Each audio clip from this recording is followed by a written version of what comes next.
오후의 시작 함께 하실래요? 세상의 모든 정보 아나운서 전주리입니다.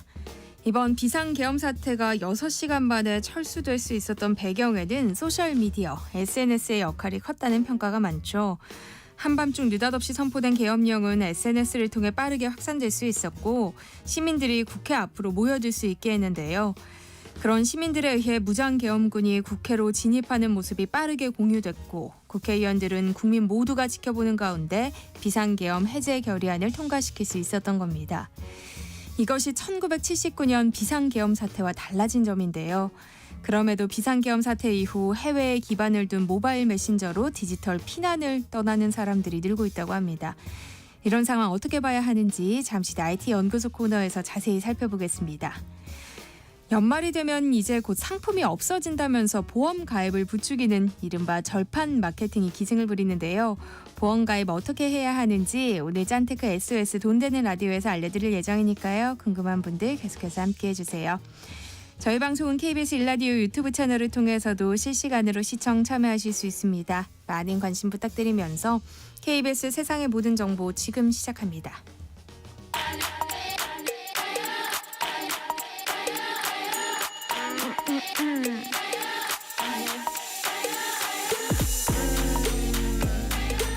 혹시 뉴스 빠뜨리셨나요? 한낮에 전해진 소식들 꼼꼼히 정리해드리겠습니다. 오늘의 뉴스 조현정 시사평론가와 함께합니다. 어서 오세요. 네, 안녕하세요. 네, 비상계엄 사태와 관련해 구속영장이 청구된 김용현 전 국방부 장관이 영장 실질심사를 포기하겠다는 입장을 밝혔어요. 네, 오늘로 원래 예정이 돼 있었거든요. 네, 영장 실질 심사를 포기하겠다 이 말은 그러니까 반론을 하지 않겠다는 거예요. 출석해서 어떤 반론도 하지 않고 그러면 법원이 자료만 보고 결정을 하고 또 뭐 검찰만 출석하거나 해서 이제 법원 자체적으로 판단을 하게 한다라는 네. 건데 그럼 이제 법원이 이 영장을 발부하느냐 마냐 이걸 좀 보면은요. 구속영장 발부 같은 경우에는 이게 뭐 엄격하게 범죄 증명하고 결론 내리는 것까지는 아니지만 타당한 이유가 있을 때 발부할 수 있기 때문에 오늘 영장이 발부되는지 아닌지 이 결과를 토대로 내란 혐의가 어느 정도 소명되는지 이 부분을 어느 정도 처음으로 가늠을 할 수 있는 겁니다. 법원은 신문 없이 관련 기록 등을 검토해서 발부 여부를 결정할 예정이고요. 이렇게 되면 결과가 생각보다 조금 더 빨리 나올 수는 있겠습니다만 지금 검찰 흐름을 좀 보면 군 관계자부터 수사에 올라가면서 결국 핵심은 윤 대통령이에요. 정조준 하는 건 윤 대통령이고 앞서서 김용현 전 국방장관에 대해서 구속영장 청구했고 방첩사 압수수색해서 관련 자료도 확보를 했고 그러면 그 중에서도 이제 그 구속영장에 검찰이 어떻게 해놨냐면 윤 대통령과 그러니까 김용현 전 장관이 윤 대통령과 공모해 국헌 문란의 목적으로 폭동을 일으킨 혐의가 있다라고 하면서 사실상 윤 대통령을 내란 수괴라고 적시를 해둔 거예요. 내란죄에서는 가담자를 이제 급을 나눠서 처벌을 하거든요. 그중에서 이제 우두머리의 존재가 누가 되느냐 이게 되게 중요한데 최종 결정권자를 말하는 거예요. 그 끝판이 윤 대통령이다. 이렇게 검찰은 적시한 거라고 볼 수 있고요. 그럼 오늘 이제 법원이 서면으로 심사를 해서 오늘 밤, 이르면 오늘 밤 늦게 또 내일 새벽쯤 구속영장 발부 여부가 결정될 것으로 보여집니다. 검찰은 김용현 전 장관의 구속영장에서 윤 대통령을 내란의 정점으로 지목한 거잖아요. 윤 대통령이 현직 대통령 사상 처음으로 출국 금지 조치를 받았어요. 네, 역대 최초이고 초유의 사태인 건데요. 박근혜 전 대통령 탄핵을 우리가 겪었잖아요. 근데 그 탄핵 전국 때에도 별도의 출금 조치는 없었습니다. 그러니까 그만큼 이번 일을 어떻게 봐야 되냐면 이거는 그 당시하고는 그 탄핵이라는 말은 같을 수 있지만 그 결은 전혀 다르다. 왜냐하면 그때는 국정농단 어떤 일반인이 뭐 국정 개입을 했다 이런 게 문제였다면 이번에는 불법 계엄을 저지른 내란죄를 다룬다는 점에서 같은 탄핵이라고 이렇게 묶을 수가 없는 거예요. 네. 저 헌법상 대통령은 재직 중에 그 형사상 소출을 받지 않지만 내란죄만큼은 예외로 들어가기도 합니다. 법무부는 수사기관들의 요청이 있었고 그에 따라서 출국금지 조치를 한 거라고 밝혔는데 먼저 그 공수처가 기자회견했어요. 출국금지 신청 지휘했다 이렇게 공수처가 밝혔는데 공수처 외에도 또 다른 수사기관들도 출국금지 요청했다고는 하는데 다만 아직 검찰과 경찰은 공개적으로는 밝힌 바는 없습니다. 지금 세 개의 사정기관에서 비상계엄 사태에 대한 수사가 동시에 다발로 진행되고 있죠. 네, 그렇습니다. 그 검찰, 경찰, 공수처 이렇게 세 군데인데 참 그동안 뭐 김건희 여사 문제라든가 이런 시간 끌기 한다는 비판을 받아왔었던 기관들이란 말이에요. 그러다가 급격한 레임덕 상태에서 갑자기 좀 경쟁에 가까운 속도전을 내고 있습니다. 검찰과 경찰은 각각 60여 명, 150여 명 대규모 수사본부를 꾸렸고요. 먼저 검찰 좀 보면 방첩사 등에 대한 압수수색 이어서 김용현 전 장관에게 구속영장 청구했고 이걸 이제 법원이 발부까지 하면 검찰은 최대 20일의 구속수사가 가능합니다. 반대로 영장이 기각된다면 이거는 또 경찰이나 공수처가 수사의 키를 쥐고 가는 상황이 펼쳐질 수도 있고요. 다음으로 경찰 같은 경우에는 윤 대통령에 대한 긴급 체포를 검토하고 나섰어요. 그러니까 정점, 우두머리를 정면으로 겨냥하겠다라는 뜻으로 보여지고 가담자들 휴대전화도 압수해서 포렌식을 진행 중입니다. 공수처 같은 경우에는 검경에 비해서는 좀 작아요. 조직 규모도 작고 그래서 수사에 이렇다 할 진척을 보이지 못하고 있는데 그러다 보니까 공수처장이 나와서 뭐 출국 금지에 대해서 선제적으로 입장을 내고 윤 대통령을 내란죄 수괴 이렇게 지목을 하기도 했고요. 공수처는 김건희 여사 출국 금지도 검토하겠다고 밝혔습니다. 수사 혼선에 대한 우려도 나오고 있죠. 네, 그러니까 하나로 통합할 특검이 필요하다라는 목소리가 제기되고 있습니다. 먼저 그 전에 공수처가 계엄 사건 넘겨라 하면서 그 검경의 이첩 요청권을 발동했어요. 근데 검경은 검토하겠다라고만 밝혔었고 그러다가 최근에 검찰이 경찰과 공수처에게 수사 협의를 진행하자, 그러니까 함께 협의해보자. 라는 취지로 공문을 보낸 것으로 확인됐습니다. 경찰은 아직까지는 내란 수사는 경찰의 고유 권한이다 이런 입장인데요. 그러니까 이게 주도권 싸움으로 신경전을 벌이고 있는데 그게 길어질수록 이게 증거인멸의 우려가 있다는 점 또 관련 문건이나 자료 파악이 굉장히 시급하다라는 점에서 우려가 나오는 거예요.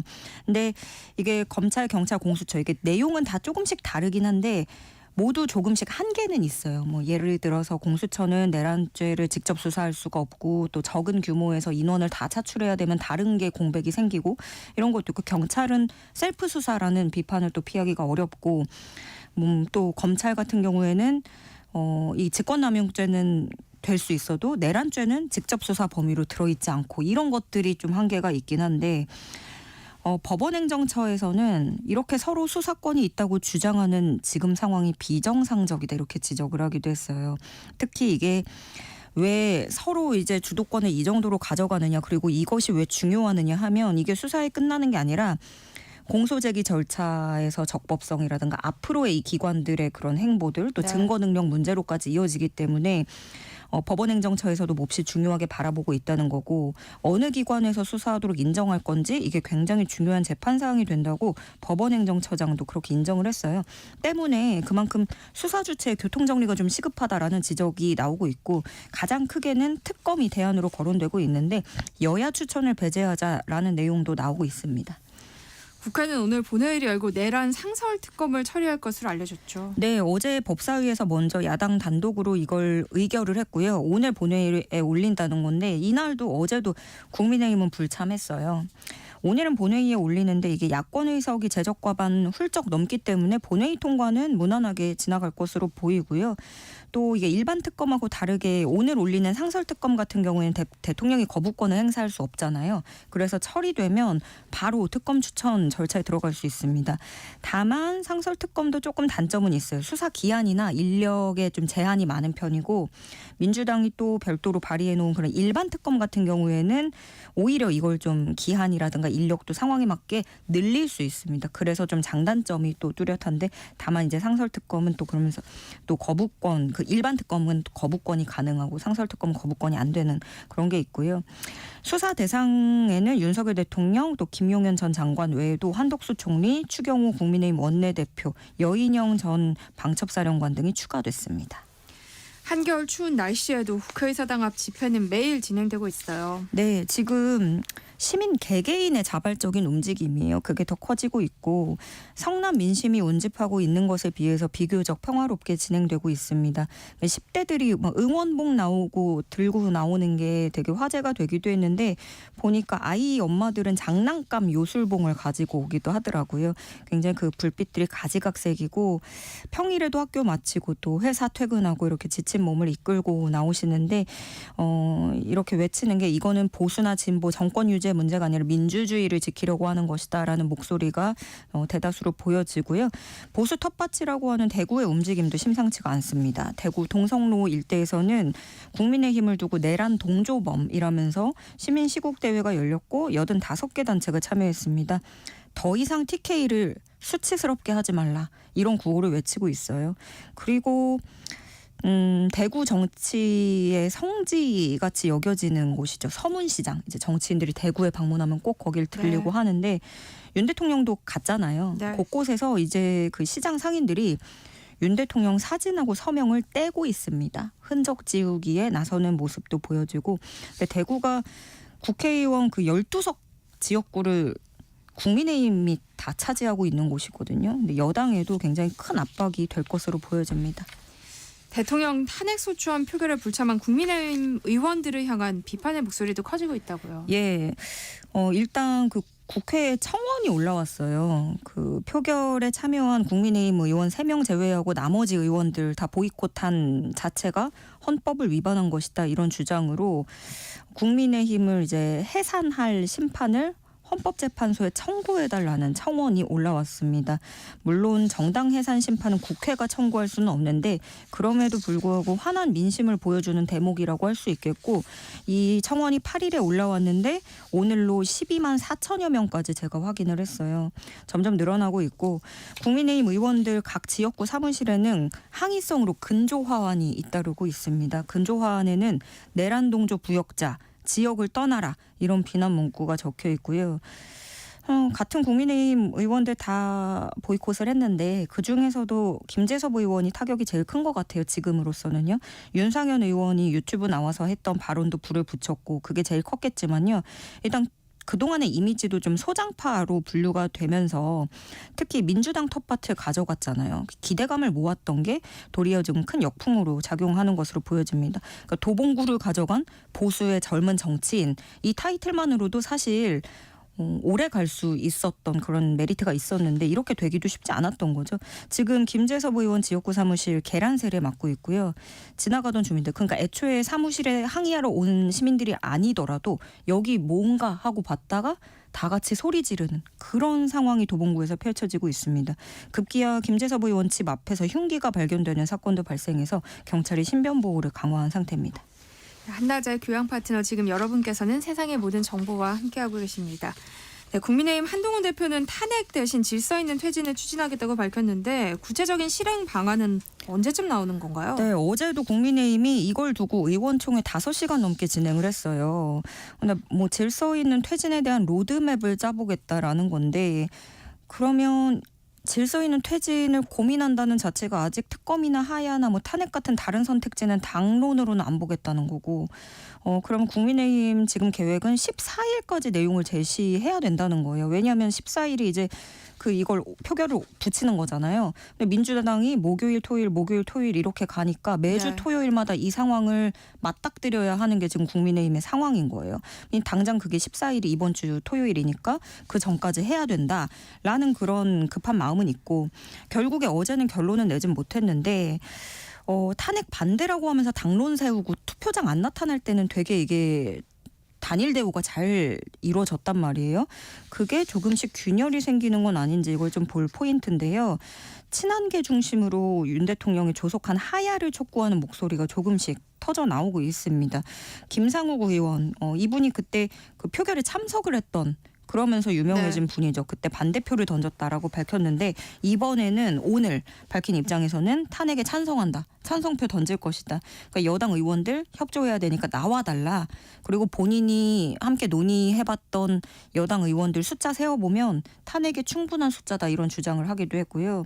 또 조경태 의원 같은 경우에도 중간에 원래 탄핵해야 된다 했다가 탄핵 중간에 반대하자고 마음을 바꿨었는데 이번에는 윤 대통령 이번 주까지 하야를 결단해야 된다 이렇게 입장을 밝혔고 어제도 오랜 시간 이렇게 경론을 벌였다고는 하는데 이게 또 친윤계 친한계 입장이 조금씩 다르고요. 그리고 일단 친윤계에서는 표결에 참여하지 않은 당론을 계속 유지해야 된다라는 입장을 갖고 있는 건데 이게 국민의힘 딜레마가 뭐냐면 강제로 막기가 어려운 거예요. 이렇게 한 명 한 명 가다가 가결될 수 있거든요. 그때 대해서 또 역풍이 있을 수 있고 그리고 조기 퇴진, 이 질서 있는 퇴진이라는 게 애초에 가능한 전제냐 이거 자체가 의문인 건데 조기 퇴진이라고 했을 때 조기가 얼마나 조기냐 내일이냐 한 달 뒤냐 이거 다 다른 거잖아요.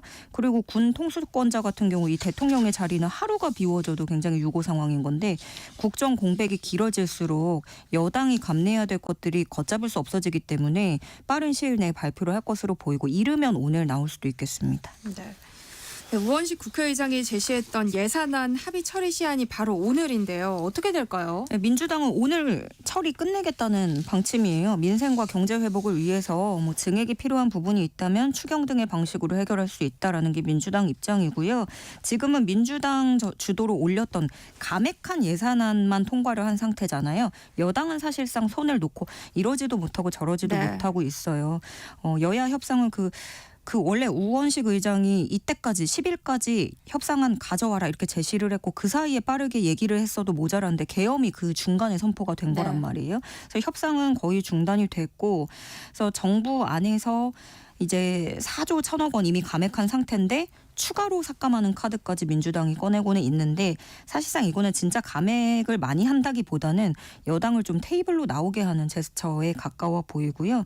한동훈 국민의힘 대표 같은 경우에는 민주당이 감액 예산으로 국민들 상대로 협박하고 있다라고 주장을 했는데 다른 거 다 차치하고 안타까운 건 이제 여당이 이제 국민을 협박한다라고 구호를 내세우면 이거는 국민 협박이라는 말은 뭘 해도 뜻이 좀 흐려지고야 말았다는 점입니다.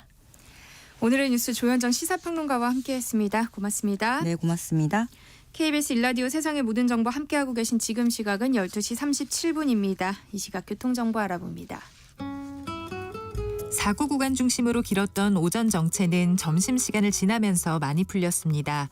하지만 여전히 돌발 구간 중심으로는 더딘 흐름 이어지고 있는데요.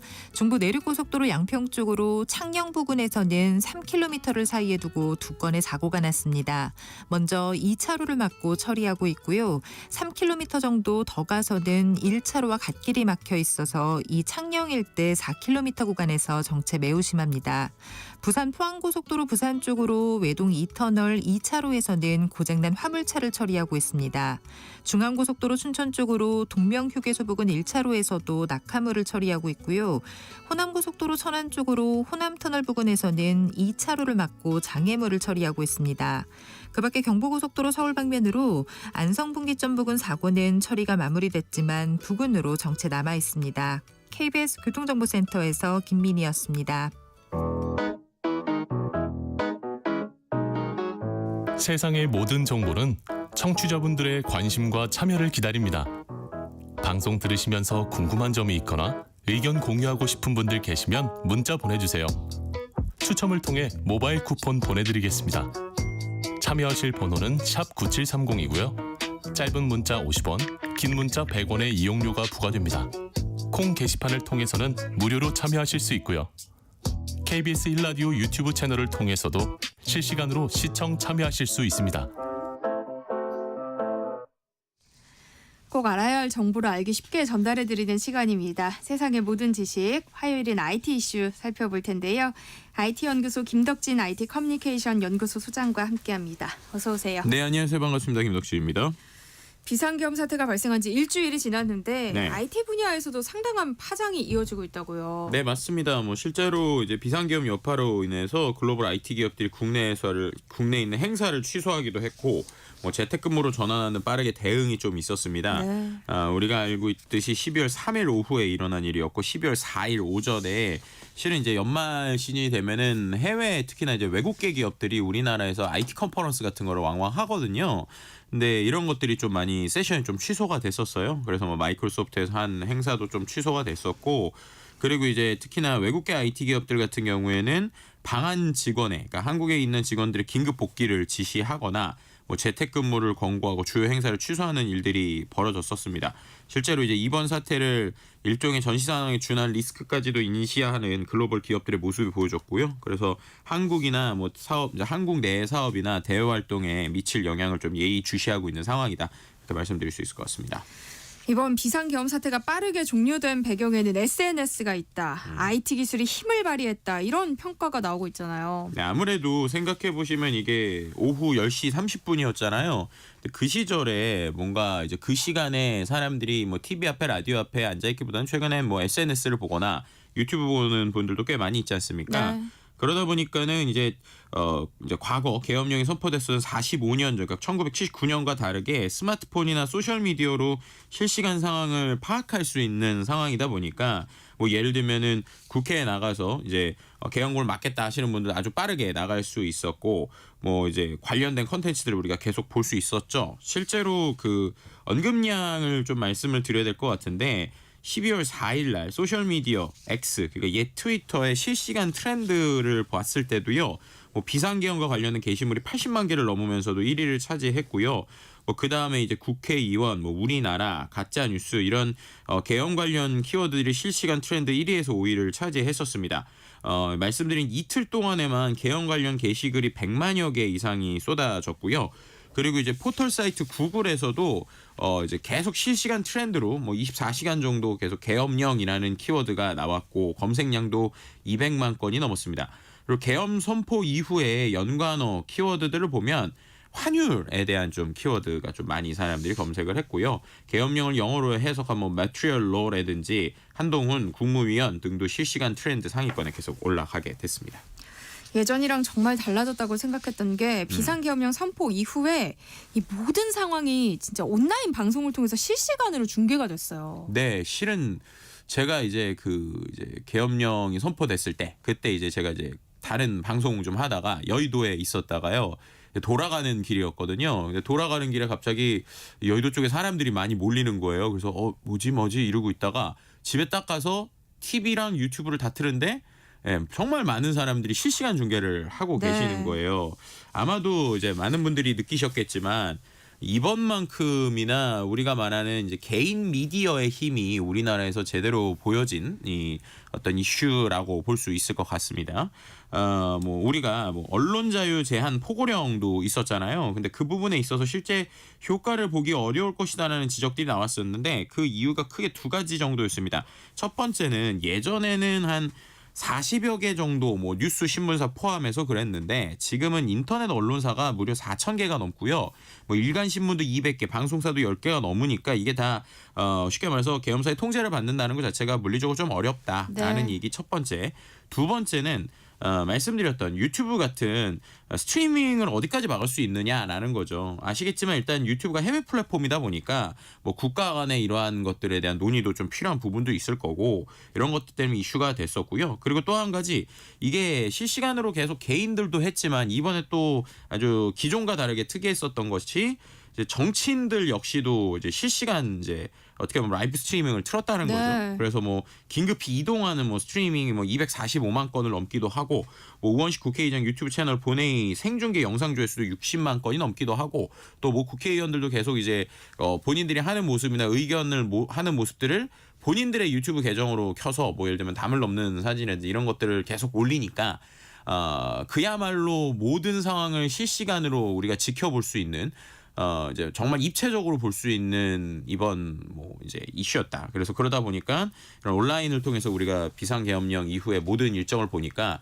국민의 눈을 뭐 막거나 아니면은 이제 다른 이제 뭐 언론을 차단하거나 하는 게 좀 물리적으로 불가능했다, 이렇게 좀 말씀드릴 수 있을 것 같습니다.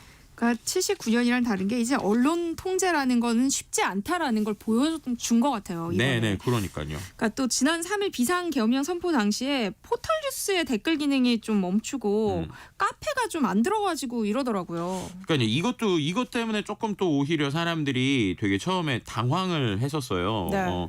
저 역시도 이제 실제로 이슈가 생겨서 바로 네이버 뉴스를 들어가서 봤는데 네이버 뉴스의 정치 쪽에 댓글창이 다 막혀 있는 거예요. 그래서 이제 저도 이거 앞서서 이제 윤석열 대통령이 얘기 또 비상계엄령에 대한 여파인가라고 이제 저도 이제 생각을 네. 갑자기 하게 됐죠.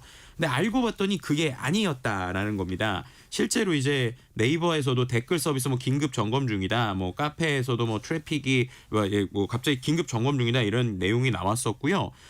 실제로 이제 왜 그랬느냐라는 네. 것들을 이제 이후에 이제 얘기를 했는데 네이버 측 입장에서는 지금까지 네이버 뉴스에 사람들이 짧은 시간에 접속하는 거, 이른바 우리가 트래픽이라고 하는 교통 상황처럼 최대 분량이었다고 해요. 그러다 보니까 그들도 이렇게까지 사람이 몰릴 걸 예측을 못했다라는 겁니다. 그래서 자연스럽게 댓글들도 좀 막히게 됐었고 문제가 생겼다라는 거고요. 그래서 이런 것들을 해결하기 위해서 실제로 네이버에서 4일 이제 0시 30분부터 2시까지 90분간 서비스 안정화를 위한 임시 점검에 들어갔었기도 했었습니다.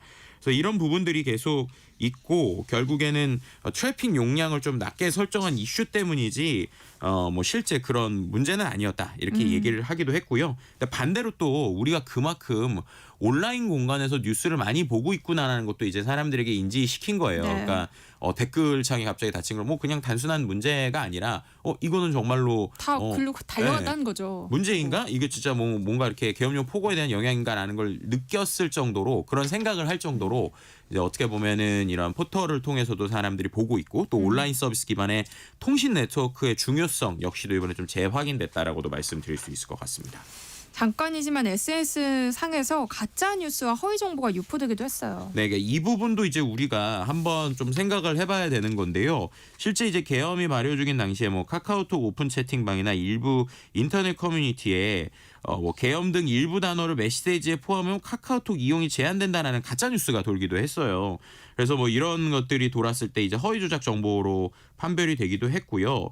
뭐 예를 들면은 이제 그 이후에 모든 언론사들이 이제 취재를 했을 때 통신 3사나 뭐 네이버, 카카오가 계엄사령부로부터 공식적으로 특별한 조치를 요구받은 사실은 없는 것으로 이제 확인이 됐었습니다. 그리고 또 한 가지 잘못된 정보 유통과 관련된 혼란이 키워졌었던 부분이 있었거든요.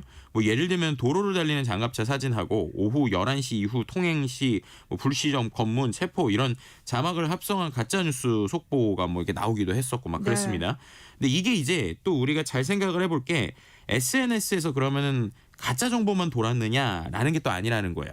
무슨 말이냐면 SNS에 또 다른 이용자들이 이게 거짓이다. 라는 거를 알리면서 가짜뉴스 차단도 나왔다는 것인데요. 그러니까 어떻게 보면은 언론사나 정치인들 그리고 다양한 사람들 SNS를 같이 보다 보니까 이 안에서 뭐 이른바 이제 누군가가 조작한 이미지가 올라오더라도 그게 왜 아닌가에 대해서도 아주 논리적인 또 의견들이 계속 올라왔어요. 그래서 그런 부분들이 결국에는 이 안에서 서로 토론하고 자정작용까지 일어나는 이런 모습들을 우리가 이번에 SNS에서도 짧은 시간이지만 볼 수 있었다. 뭐 이렇게도 말씀드릴 수 있을 것 같습니다.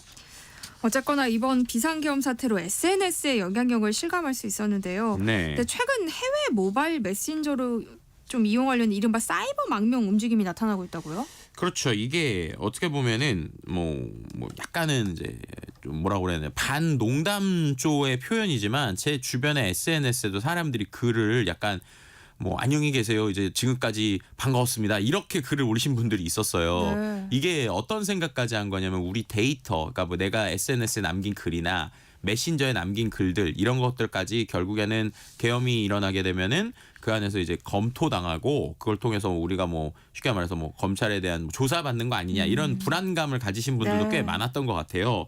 그래서인지 해외 서버를 둔 메신저인 텔레그램을 이용하려는 움직임들이 그 당시 아주 크게 나타났습니다. 어느 수준으로 나타났냐면요. 12월 3일 날 모바일 메신저 텔레그램의 국내 일일 이용자 수가요. 하루 사이에만 그 전날에 비교해서 16만 명 정도가 급증을 했어요. 그러니까 그 전에 이제 우리가 얘기하는 뭐 IGA 웍스라고 하는 이제 데이터 조사 회사가 있거든요. 그 회사의 데이터를 좀 보게 되면 이제 12월 2일 날에는 텔레그램을 우리나라에서 사용하는 일일 활성 사용자 수가 136만 5,329명이었는데 이게 이제 12월 3일이 됐더니 152만 3,970명, 그러니까 15만 8,641명이 늘었으니까 약 한 16만 명 정도, 11% 정도 증가했다라고 보시면 될 것 같고요. 네. 이제 그 이후에도 계속 이 텔레그램 이용자 수가 좀 늘어났다라고도 볼 수 있을 것 같습니다. 그리고 신규 설치도 상당히 급증했었는데 신규 설치 건수가 평상시에 한 4배 안팎으로 이제 뛰었습니다. 그러니까는 말씀드린 것처럼 새로 설치도 많이 하고 원래 안 쓰시던 분들도 계속 쓰고 이럴 얘기가 나온 건데 이런 부분에 있어서 어떻게 보면은 과거의 권위주의 정부들 뭐 다른 나라들도 뭐 저항을 진압할 때 인터넷 차단하거나 SNS 통제하는 게 먼저였거든요.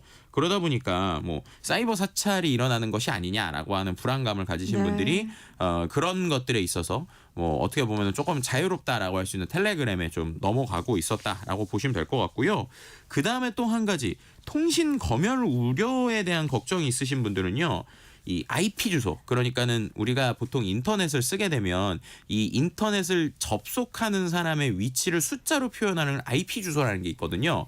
근데 그거를 분석하게 되면 대충 우리가 어느 지역에서 접속했는지를 볼 수 있어요. 뭐 예를 들면 모 PC방에서 접속한 사람들을 막 악플 쓰면 찾고 막 이랬게 됐던 이유가 바로 이 IP 주소 때문인데 네. 이 IP 주소를 전환하는 또 VPN이라고 하는 게 있어요. 그럼 이건 뭐냐면 속이는 거예요. 그래서 제가 한국에서 쓰는데 마치 미국에서 쓰는 것처럼 이런 이제 VPN이라고 하는 가상사설망이라는 걸 해주는 앱들도 있는데 이 앱을 또 설치하는 횟수도 상당히 급증했었습니다. 그러니까 결국에는 이런 것들이 이용자의 이제 우리가 이제 예를 들면 어떤 특정 서버를 접속할 때에 제재를 막는 부분도 있고 두 번째는 이거를 쓰는 이유 자체가 뭐냐면 제가 한국에서 어떤 서비스를 접속했다 그러면 막히는 사이트들이 있거든요.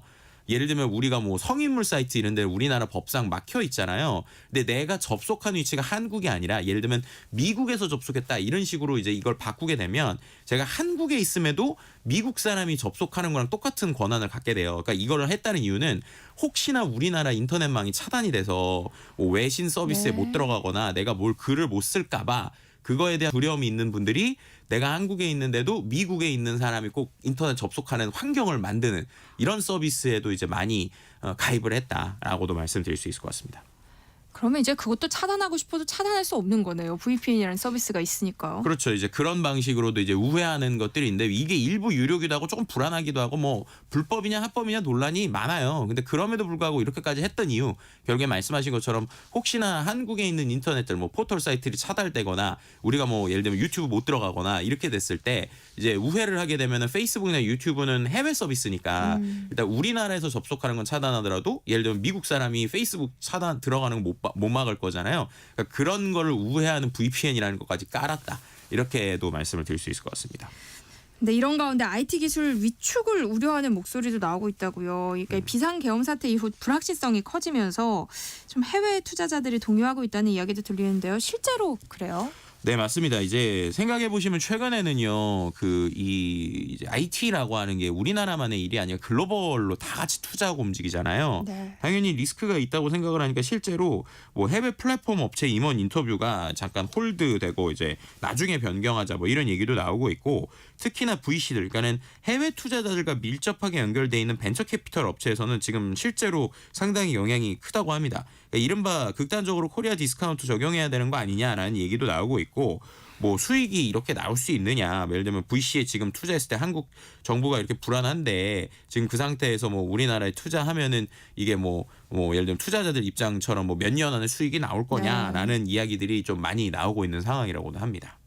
또 최근 AI 분야에서는 또 인재 구하기가 어렵다고 하는데요. 기업들 고심이 더 깊어지겠어요. 이게 뭐랑 비슷하냐고 저는 비유를 하냐면 이제 우리나라에 투자를 하시는 우리나라 분들 있잖아요. 그러니까 우리가 말하는 한국 증시 투자하시는 분들이 이 일 나고 나서 내가 왜 한국 증시 해야 돼? 미국 증시로 가야지 이러시는 분들 있잖아요. 실제로 인재풀도 좀 그래요. 지금 그러니까 우리나라 정말 얼마 없는 AI에 대한 아주 훌륭한 인재분들이 있는데 네. 그런 분들이 해외에서도 계속 오퍼를 받거든요. 근데 그 그렇겠죠. 상황에서 이제 계속 그래도 우리나라에 있는 회사에서 다니시던 분들이 이번 이슈도 겪으면서 내가 왜 우리나라 회사 다녀야 되냐, 해외 회사 다녀야지 이러시는 분들도 실제 제 주변에도 있고요. 또 문제는 요즘 한국에 있으면서도 이제 미국 본사에 일을 할 수 있으니까 제가 물리적으로 한국에 있지만 미국 회사를 위해 일을 하려고 하는 분들도 좀 보이고 있어서 이게 결국에는 인적인 부분에서까지 좀 문제를 일으키는 부분이 있어서 확실히 리스크가 빨리 정리가 되지 않으면 이 IT 분야에서도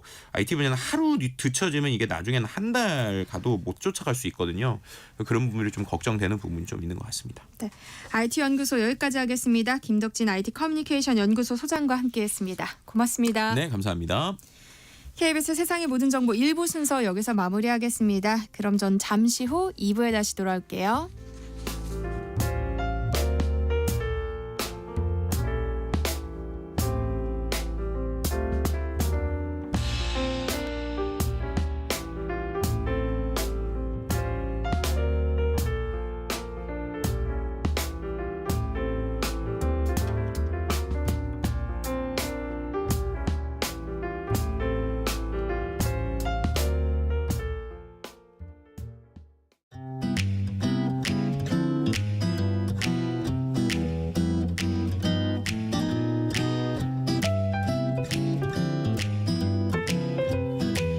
안녕하세요. 바른말 고운말입니다. 천재는 노력하는 사람을 이길 수 없고 노력하는 사람은 즐기는 사람을 이길 수 없다는 말 들어보셨는지요? 관련된 한자성어로 노마 십가가 있습니다. 두날 노자에 말마 그리고 열십자에 멍에 가자를 쓰는 건데요. 느리고 둔한 말이라 할지라도 이 준마의 하루길을 열흘에는 갈 수 있다는 뜻입니다. 둔하고 좀 재능이 모자라는 사람도 열심히만 하면 훌륭한 일을 이룰 수 있음을 비유적으로 이르는 말이죠. 또 열심히 노력하는 것과 관련된 한자성어로 각고멸려라는 게 있습니다. 세길각, 쓸고, 힘쓸면, 힘쓸 려자로 이루어진 사자성어인데요. 어떤 일에 고생을 무릅쓰고 몸과 마음을 다해서 무척 애를 쓰면서 부지런히 노력을 한다는 뜻입니다. 예를 들어 오늘의 영광은 각고멸려의 결과입니다 라고 한다거나 동사로 써서 그 부부는 20년 동안 각고멸려한 끝에 집안처를 장만했습니다. 이렇게 사용할 수 있습니다. 여기서 각고는 보통 각고의 노력이라는 표현으로 많이 쓰죠. 어떤 일을 이루기 위해 어려움을 견디면서 몸과 마음을 다해 무척 애를 쓴다는 뜻입니다. 바른말 고운말 아나운서 변희영이었습니다.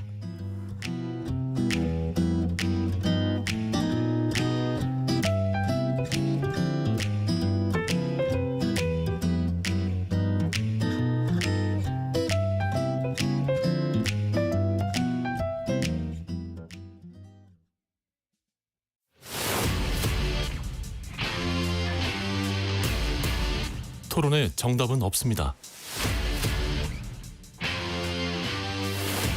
토론이 세상을 바꿀 수도 없습니다. 하지만 질문은 새로운 세상을 만들 수 있습니다. 질문으로 올바른 세상을 만드는 첫걸음. 평일 저녁 7시 20분 KBS 열린 토론.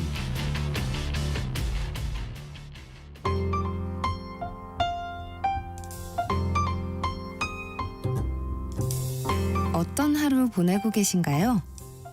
눈코 뜰 새 없이 바쁘게 지나가는 한 주. 월요일부터 금요일, 매일 밤 10시부터 12시까지는 오롯이 당신만을 위한 시간입니다. 당신을 위한 지식 쉼터. 오늘 밤 일라디오.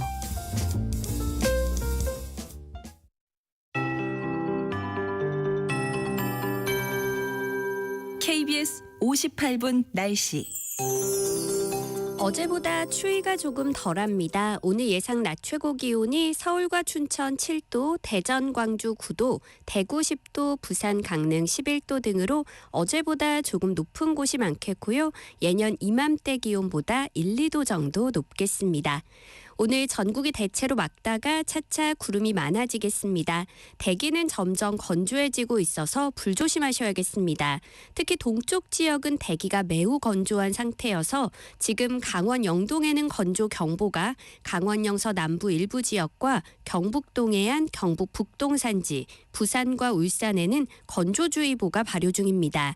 바람도 다소 강하게 불고 있어 작은 불씨가 큰 불로 번질 위험이 매우 높으니까요. 산불을 포함한 각종 화재 예방에 유의하시기 바랍니다. 내일은 대부분 지역에 가끔 구름이 많이 끼겠지만 동해안은 동풍의 영향으로 비나 눈이 내리겠습니다. 내일 오후부터 모레 새벽 사이에 강원 산지에는 2에서 7cm, 경북 북동 산지에는 1cm 안팎의 눈이 오겠고요. 비로 내리는 지역은 5에서 15mm 정도가 되겠습니다. 금요일에는 서쪽 지역을 중심으로 비나 눈이 오겠고 토요일 아침부터 다시 평년보다 추워질 전망입니다. 현재 서울의 기온은 6.2도입니다. 송소진입니다.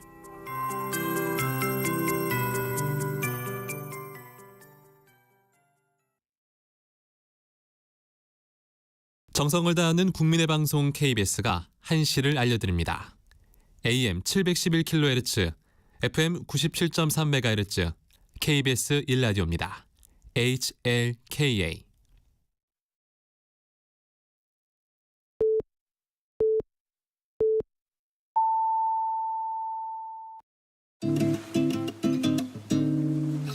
나른한 오후를 책임질 영양 만점 지식 비타민. 세상의 모든 정보.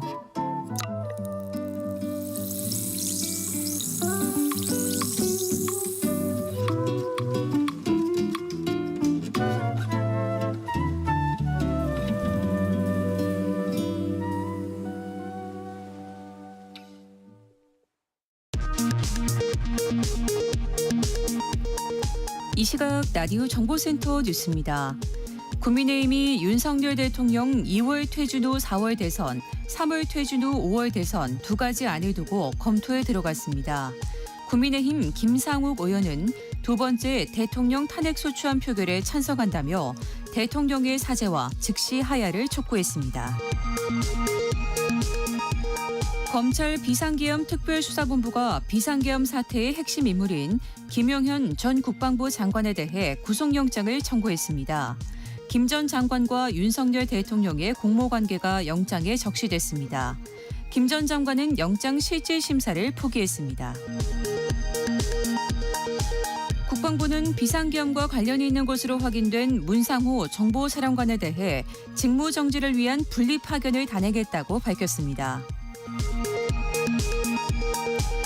국회는 오늘 오후 본회의를 열고 비상계엄 사태를 수사할 내란 상설특검안을 처리합니다. 수사 대상에는 윤석열 대통령과 김용현 전 국방장관은 물론 한덕수 국무총리, 국민의힘 추경호 전 원내대표도 포함됐습니다. 지금까지 라디오 정보센터 뉴스 정한나였습니다.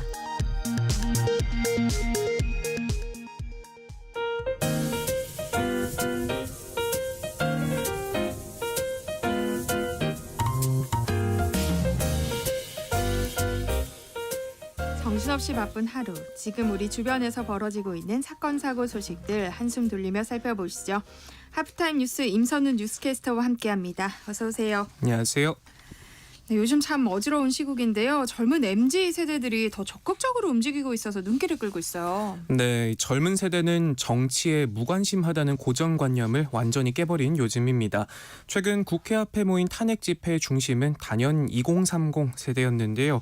학과 점퍼를 입은 대학생을 비롯한 청년들이 저항의 상징인 촛불 대신 형형색색의 아이돌 응원봉을 흔들고 K-팝에 맞춰 윤석열 탄핵고를 외치는 등 달라진 집회 문화를 주도하고 있습니다.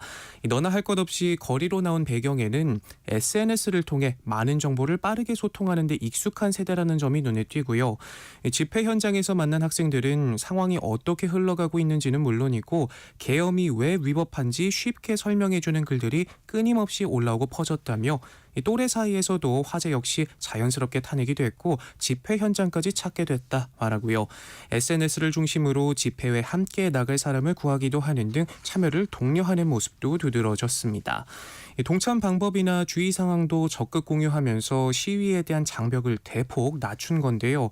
다 같이 응원봉을 들고 K-팝에 맞춰 탄핵을 외치는 영상이 국회 앞으로 나와달라는 메시지와 함께 퍼지는 걸 보고 집회 참여를 결심했다는 청년들도 많고요.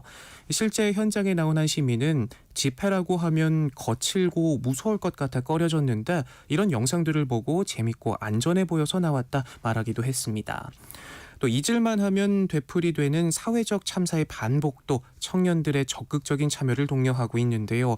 특히나 또래 희생자가 유독 많았던 2014년 세월호 참사, 또 2년 전 이태원 참사 등을 목격한 세대이기 때문에 안전한 일상을 위협하는 공권력에 더욱 크게 반발하고 목소리를 낸다는 분석이 나옵니다.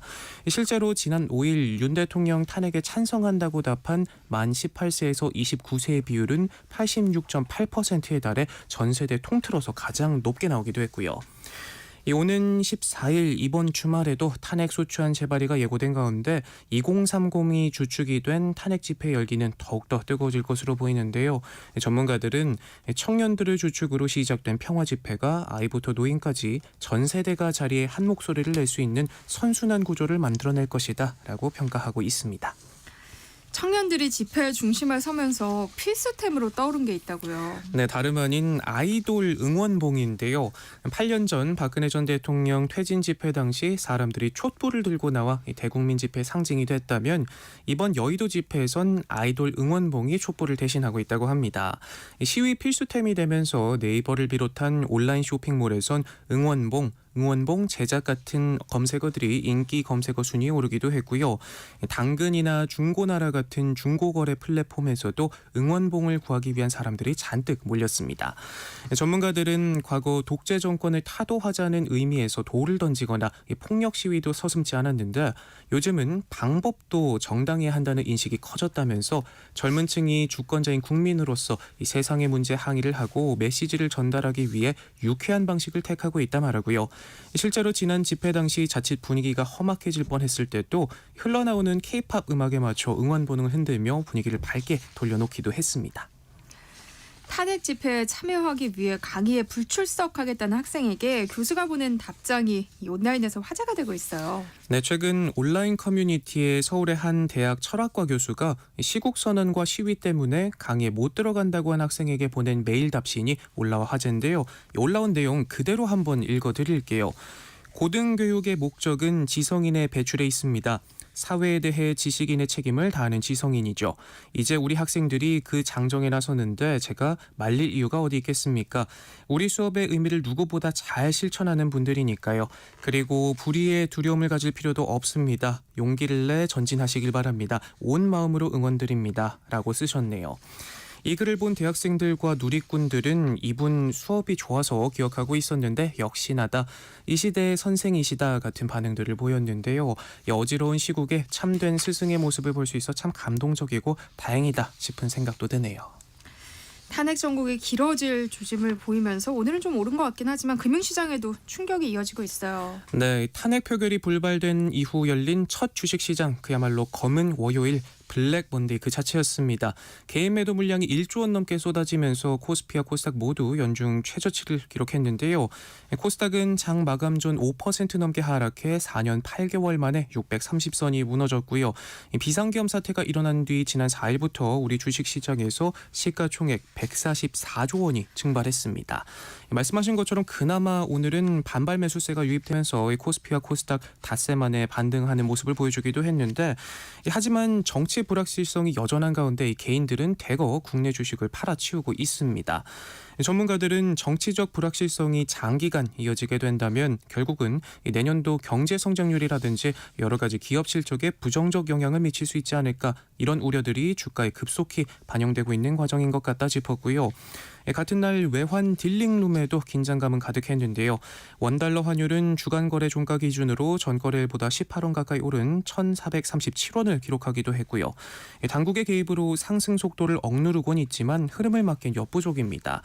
오늘 1,430원 초반대로 하락 출발했지만 환율 패닉은 여전한 상황이고요. 일각에선 내년 1월까지 만약 지금 상황이 이어진다고 하면 원달러 환율이 1,500원 혹은 그 이상 갈 수 있다는 전망까지도 나오고 있습니다. 당장 외화 유동성 확보가 시급해졌는데 특히 중소기업들의 환율 부담이 급격하게 커지고 자칫 금융기관 유동성 문제로까지 번질 수 있다는 우려도 나오고 있습니다. 글로벌 신용평가사들도 우리 경제가 짊어질 부담을 경고하고 나섰는데요. 골드만삭스는 과거 탄핵 정국과 달리 대외 여건도 좋지 않다면서 내년 한국 성장률 전망치를 시장 평균보다 낮은 1.8%를 유지하면서 리스크가 점점 더 하방으로 치우치고 있다고 지적했고요. 무디스 역시 한국 자산에 대한 선호도를 떨어뜨려 금융시장에 부담을 줄 수 있다 지적하고 있습니다. 계엄 선포 이후 연말 특수는커녕 예약 취소가 이어지면서 자영업자들 고민도 깊어 보이네요. 네, 연말은 대목 중에서도 대목인데 뒤숭숭한 전국이 이어지면서 연말 대목을 기다렸던 자영업자들부터 시민들의 일상도 흔들리고 있습니다. 특히 계엄 이후 매일 집회가 열리고 있는 광화문과 여의도 일대 식당들은 각종 송년 모임으로 붐비는 대신 줄줄이 예약 취소 문의를 받고 있다고 하는데요. 한 식당은 송년회 예약이 전부 취소돼 작년과 비교해 매출이 70%나 줄었다고 한숨을 내쉽니다. 증권사, 금융회사들이 몰려 있어 연말연시 직장인으로 붐비던 여의도 식당과도 한산하기 그지없고요. 호텔과 게스트하우스도 취소 문의가 잇따르고 있다고 합니다. 외국인 관광객들이 뉴스를 보고 중도 퇴실을 신청하거나 아예 예약을 취소했고 예약 문의조차 오지 않는다고 하네요. 여의도와 광화문 인근 예식장에서 결혼을 앞둔 예비 부부들도 걱정이 태산인데 위약금이 어마어마해 이러지도 저러지도 못하고 있다고 하고요. 또 환율까지 요동치면서 신혼여행도 계획했던 대로 갈 수나 있을지 걱정이라고 합니다. 전문가들은 가뜩이나 내수가 부진한 상황에서 시민들이 정상적인 일상을 사는 것에조차 죄책감을 갖고 또 조심하는 분위기가 만들어지는 등 계엄 이후 경제를 비롯해 사회 전반에 여파가 이어지고 있다고 지적하고 있습니다. 치솟는 물가에 최근 몇백 원이라도 아끼기 위한 소비자들의 움직임이 계속되고 있어요. 네, 추운 날씨만큼이나 냉기 가득한 지갑 사정에 조금이라도 아껴보고자 애쓰는 분들이 많은데요. 이른바 짠물 소비 현상이 빠르게 번지고 있습니다. 마감때를 기다렸다가 할인에 들어간 먹거리를 고르는 분들도 많은데 GS25에 따르면 이런 마감 할인 상품의 지난달 하루 평균 매출이 1년 전보다 무려 5배 넘게 늘었다고 하고요. 네. CU는 구매 빈도가 높은 상품 위주로 최대 30% 할인을 제공하는 구독 서비스를 제공하고 있는데 지난 5월에서 11월 월 평균 구독 건수가 개편 전보다 60%나 증가했다고 합니다. 예를 들어 생수 할인 서비스를 구독하면 1,100원짜리 제주 삼다수를 275원 더 싸게 살 수 있는데 몇백 원이라도 아끼기 위해서 이런 구독 서비스를 적극 이용하는 소비자가 많아졌고요. 특히 20, 30대에서 큰 인기를 끌고 있는데 유통가에선 지출은 줄이고 혜택은 적극적으로 챙기는 소비 방식을 추구하는 사람이 많아져 이 같은 흐름이 당분간 계속될 것으로 내다보고 있습니다. 최근 취준생들을 겨냥한 스미싱 사기가 기승을 부리고 있다고요. 네, 간절한 취준생들 속수무책으로 당하고 있다고 합니다. 올해 10월까지 스미싱 탐지 건수는 150만 8천 건을 돌파하면서 2년 사이 50배 넘게 급증했는데 올해 채용 시즌이 막바지에 접어들면서 취업준비생 피해자들이 점점 더 늘어나고 있다고 하네요. 최근 한 취준생은 반가운 합격 문자를 받았다고 하는데요. 서류 전형에 통과했으니 비대면 면접을 준비하라는 안내였는데 설렘 반 긴장 반으로 화상 앱을 설치하고 면접을 기다렸지만 담당자는 끝내 나타나지 않았다고 합니다. 이상함을 느끼고 경찰에 신고를 했을 때는 이미 앱에 심어진 악성 코드로 개인정보가 유출된 뒤였다고 하네요. 이렇게 서류 합격이라는 미끼 문자를 보낸 뒤에 면접 안내를 위해 카카오톡 같은 SNS 대화방으로 유도하는 방식이 가장 흔한데 개인 대화방에서 전송된 악성 앱 URL은 정부나 공공기관이 기술적으로 탐지하기 어렵다는 점을 파고든다고 합니다. 또 다른 피해자 역시 최근 채용 담당자라는 사람으로부터 카카오톡 친구 요청을 받았는데 요청을 수락하니 담당자의 소개 사진이 떴고 카페 앞에서 휴대전화를 보고 있는 평범한 남성의 모습에 이 사진만 보고서는 전혀 의심을 할 수 없었다고 합니다. 이 담당자는 이후 화상 면접을 진행하겠다며 앱 설치를 요구했는데 유명 화상회의 플랫폼과 유사한 이름의 앱이었다고 하고요. 이 설치 안내 영상도 함께 보내면서 그대로 따라하지 않으면 번거로워진다. 절차를 모두 이행해야 한다. 안내했다 합니다. 이 피해자는 취업 준비를 하면서 비대면 면접을 자주 봤기 때문에 별다른 의심 없이 앱을 설치했다고 하는데요. 하지만 영상을 자세히 보니까 의심스러운 부분을 발견할 수 있었다고 합니다. 보안 위험 자동 차단, 유해 앱 검사 기능을 끄고 출처를 알 수 없는 앱 설치를 허용하도록 안내한 점이 의심스러워서 곧바로 계좌를 정지해 다행히 금전적인 피해는 막을 수 있었다고 합니다. 돈은 빠져나가지 않았지만 카드며 휴대전화며 모두 새로 만들어야 했고 가뜩이나 취업 준비로도 서러운데 사기를 당했다는 게 믿기질 않아 눈물만 흐르더라. 계좌를 정지한 탓에 쓸 수 있는 돈도 하나도 없어 자격증 시험 접수도 못하고 당장 밥 먹을 돈도 없어 답답했다며 당시 상황을 떠올렸습니다. 네. 구직자들의 피해가 계속되는 건 그만큼 취업이 절박하기 때문이겠죠. 특히 피싱범들은 채용 시즌이 끝나가는 연말을 노리고 간절한 구직자들의 심리를 파고들고요. 또 최근에는 이력서까지 분석해 맞춤형 스미싱을 만들어서 회사와 직무까지 모두 꿰고 있을 만큼 치밀한 데다 면접을 거절하면 기회를 놓칠까 스미싱이 의심돼도 응하게 되는 악순환이 반복된다고 하네요. 매년 이맘때쯤이면 올해의 사자성어를 선정하는데요. 올해는 어떤 사자성어가 뽑혔어요? 네, 전국 대학 교수들이 올해 사자성어로 제멋대로 권력을 부리며 함부로 날뛴다는 뜻의 도량발호를 꼽았습니다. 교수신문은 전국 대학 교수 1,086명을 대상으로 이메일을 통해 설문조사를 진행한 결과 도량발호가 40% 넘는 지지를 얻으면서 올해 사자성어로 선정됐다고 밝혔는데요. 도량발호를 추천한 정태현 중앙대 심리학과 교수는 그 뜻을 설명하면서 권력자들은 위임받은 권력을 사적인 이득과 편애하는 집단의 특혜를 위해 번번이 남용하고 악용한다며 그 최악의 사례가 12월 3일 심야에 대한민국을 느닷없이 강타한 비상계엄령이다라고 비판했습니다. 2위에는 낯짝이 두꺼워 부끄러움이 없다는 뜻의 후한무치가 올랐고요.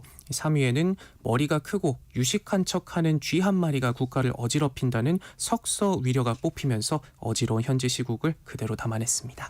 네, 하프타임 뉴스 임선우 뉴스캐스터와 함께했습니다. 고맙습니다. 고맙습니다. 내일 점심 메뉴 추천. 귀로 듣는 푸짐한 지식 한 상 어떠세요? 세상의 모든 정보. 아나운서 전주리입니다. 허리띠를 졸라매도 벅찬 고물가 시대, 여러분 주머니 사정에 꼭 맞는 맞춤형 재테크 솔루션을 처방해드립니다. 짠테크 SOS 돈 되는 라디오 한국경제교육원 서영로 원장님과 함께하겠습니다. 어서 오세요. 안녕하세요. 오늘은 어떤 얘기 해볼까요? 저희가 지난 방송에서 어리비에 대한 이야기를 했는데 문자로 보험 관련 질문이 많았었잖아요. 네. 그래서 이번 주부터 보험에 관련된 이야기를 2, 3주에 걸쳐 시리즈로 좀 전해드릴까 합니다. 일단은 오늘은 그 첫 시간으로 보험 가입을 고민하고 있거나 보험이 하나도 없는 분들이 어떤 것을 따져보면 좋을지, 어떤 기준을 가지고 보험을 살펴보면 도움이 될지 이야기를 해보겠습니다. 일단 보험이란 상품은 뜻하지 않은 우연한 사고나 질병에 대비하기 위한 상품입니다. 물론 노후 대비 재테크로 가입하는 연금보험도 있고요. 제가 과거 이 코너에서 얘기했던 자녀 교육을 위한 교육보험도 있지만 이번엔 저축성 보험보단 사고나 질병에 대비한 보장성 보험에 대한 이야기를 해보겠습니다. 네. 보험 하나쯤은 있어야 한다는 말에 알아봤지만 너무 어렵고 또 그만한 보장을 받을 수 있을까 하는 의문에 망설이고 계신 분들 많을 텐데요. 오늘 짠테크 SOS 돈 되는 라디오에서는 똑똑하게 보험 알아보는 방법에 대해서 알려드릴 테니까요. 방송 들으면서 궁금한 점 있으시면 문자로 많이 보내주시기 바랍니다. 서영로 원장님이 도움 드릴게요. 참여하실 번호는 샵 9730번이고요. 짧은 문자 50원, 긴 문자는 100원의 정보 이용료 있습니다. 콩 게시판 KBS 1라디오 유튜브 채널을 통해서는 무료로 참여하실 수 있으니까요. 많은 참여 부탁드립니다. 일단 보험을 잘 가입하려면 뭐부터 따져봐야 할까요? 먼저 보험 상품 목적부터 정해야 되겠죠. 그리고 나서 내가 집중적으로 보호해야 하는 보장 내역을 살펴봐야 하는데요. 크게 보면 사망 또는 질병에 관한 보장인지 아니면 사고나 재해와 관련된 보장보험인지 봐야겠고요. 세분화해서 보면 입원비, 수술비, 암, 중대 질병에 대한 보장은 어떻게 되는지 봐야 합니다. 그리고 나서 예산안의 보험에 가입해야 하는데요. 통상적으로 수입 대비 5에서 10% 정도를 지출하라 이렇게 얘기하는데요. 네. 저는 좀 다르게 보기도 합니다. 다른 재무적 이벤트도 종종 발생하고 특히 서울 수도권에 거주할 경우에 주택 가격이 워낙 높잖아요. 네. 그럴 땐 이렇게 고정적으로 빠지는 지출 하나가 크게 느껴질 맞아요. 때가 있습니다. 그래서 전 소득 대비 3에서 6% 정도를 보험료로 지출하는 게 적정하다 이렇게 판단하고 있습니다. 보험 상품은 장기적으로 보장되고 장기 유지를 해야 하는 상품이잖아요. 그래서 예산에 맞는 보험으로 설계하는 게 중요하다고 생각합니다. 보험료를 얼마나 지출할 수 있을지 먼저 판단을 해야 된다는 말씀이시잖아요. 저도 좀 계산해보고 있었거든요. 그러신 것 네. 같아요. 이렇게 예산을 잡고 나면 이제 본격적으로 상품을 또 알아봐야 되잖아요. 근데 상품 설명을 봐도 솔직히 뭐가 뭔지 잘 모르겠어요. 그러니까 광고만 보면 뭐 다 좋아 보이게 포장이 돼 있으니까요. 그 보험 상품은 뭐니 해도 보장 내역이 제일 중요하잖아요. 이 보장 내역에 대해 자세하게 정리된 게 약관인데요. 네. 이 약관은 제대로 보지 않고 설계사나 특히 마케팅 문구만 보고 들컥 가입하는 경우가 상당히 많습니다. 그래서 약관을 꼼꼼히 검토하셔라 이렇게 강조하고 싶은데요. 그럼 약관에서 무엇을 보면 좋으냐 짚어드리겠습니다. 일단 보장이죠. 보장 개시일과 면책 기간 또 보험 지급 사유와 재해 사항을 체크하면 좋습니다. 난 보장된다고 해서 가입을 했는데 네. 재해 사항에 해당할 경우 보장을 못 받게 되는데요. 제가 한 가지 한번 예를 들어 볼게요. 우리가 이제 건강보험을 하나를 가입을 하고 암이라든지 뇌와 심장에 관련된 이제 보장 특약을 가입을 했어요. 네. 예를 들어서 그런데 그 내가 가입한 보험회사에 심장에 관련된 특약이 급성신경경색으로 내가 가입을 했습니다. 그런데 갑자기 병원에 갔더니 신부증증 진단을 받은 거예요.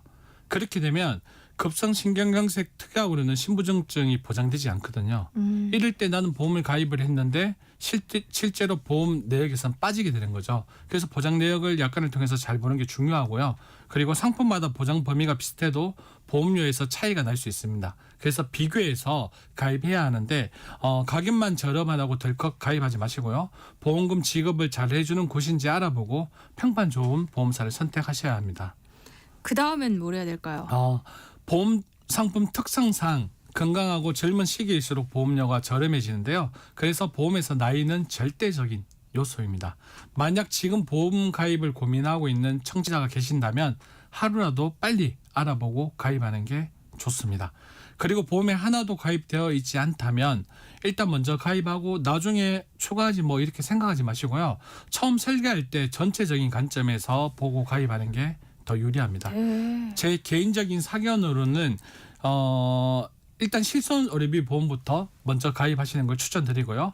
정액형 건강보험 가입을 두 번째로 추천합니다. 정액형 건강보험이 뭐냐면 네.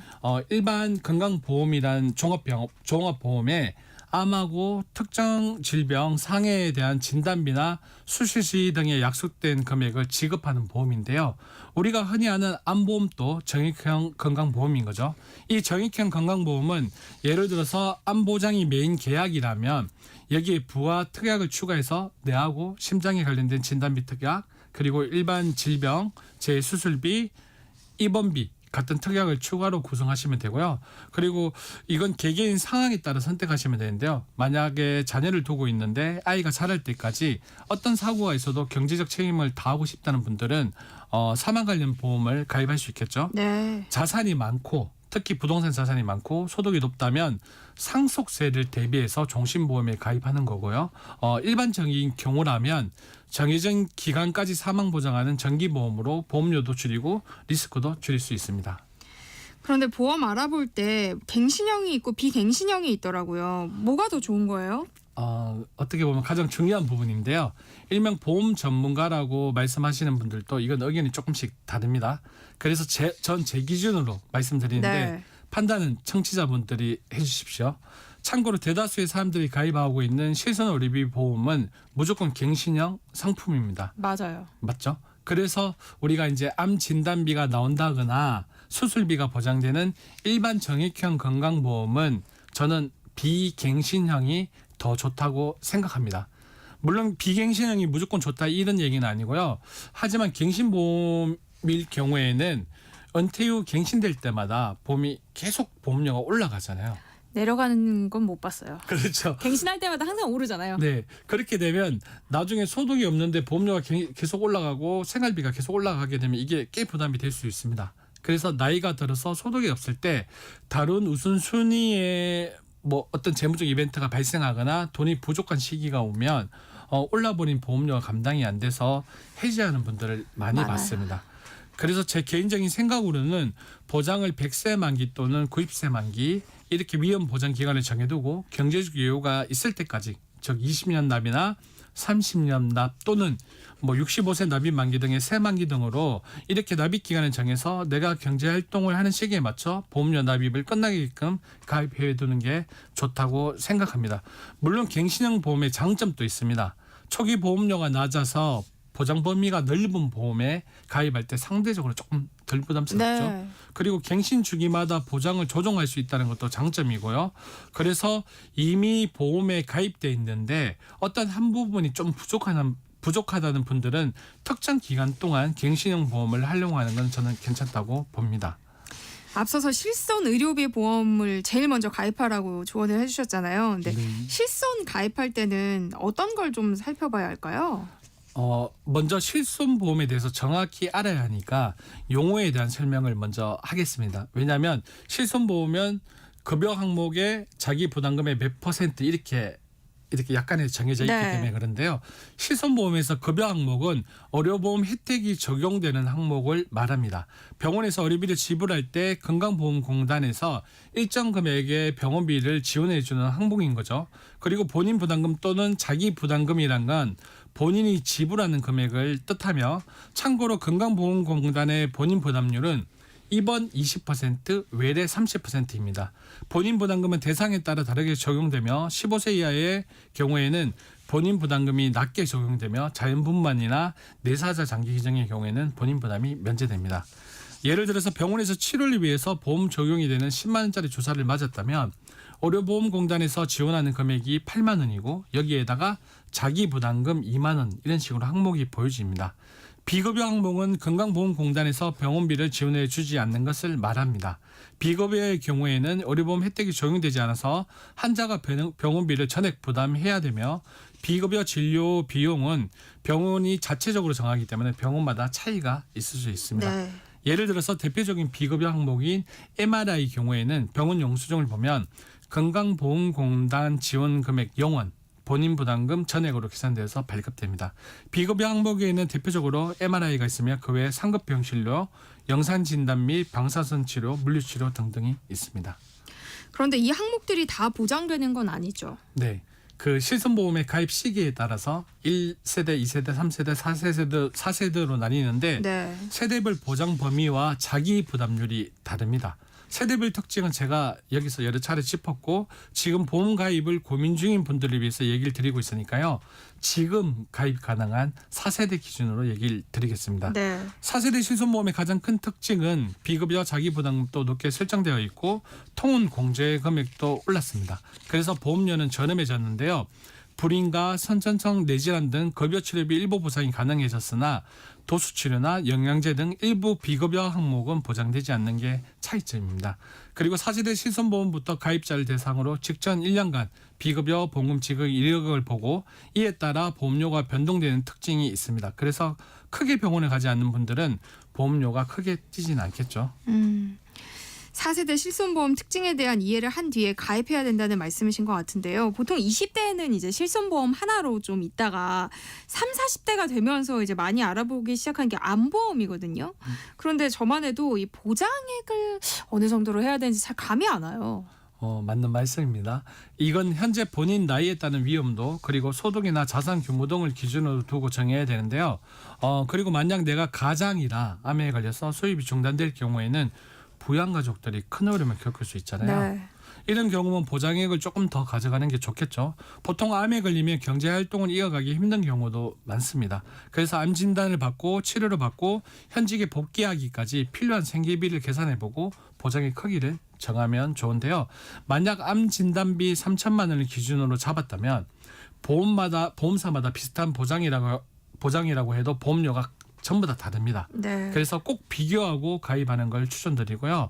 아마 암보험에 대해서도 궁금한 점이 많으실 것 같은데요. 다음 시간은 이미 보험에 가입한 분들을 대상으로 가입한 보험이 정말 필요한 건지 보장 내역은 충분한 건지 줄일 수 있다면 어떤 부분을 줄이면 좋을지 얘기를 해볼 예정입니다. 그래서 그 시간에 암보험에 대한 얘기도 더 이어가 보겠습니다. 네. 보험 가입 전에 따져봐야 할 것들 살펴보고 있는데요. 관련해서 궁금한 점 있으신 분들 문자 보내주시면 서영로 원장님과 함께 상담해드리겠습니다. 이번에는 서영로 원장님이 추천곡 하셨네요. 미스터트의 받고도 모른 사랑 듣고 돌아오겠습니다.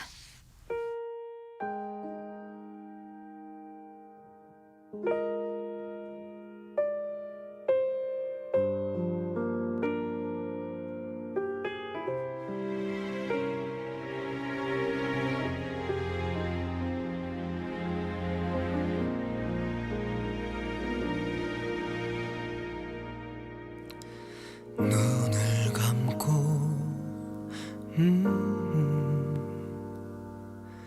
너를 볼 수 있을까? 헤어질 수 없을 것 같던 그날에 우리가 있을까?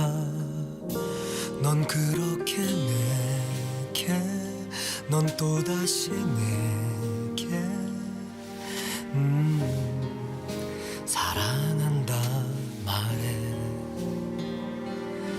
수줍었던 그 미소 따뜻하던 네가 아파.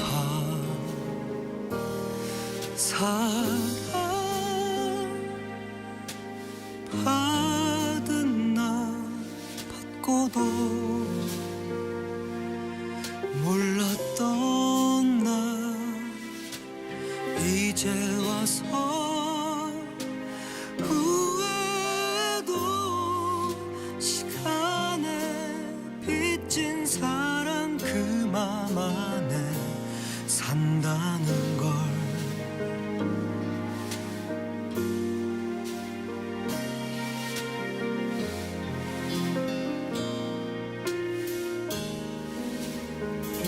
추억도 모자라 마주 잡던 두 손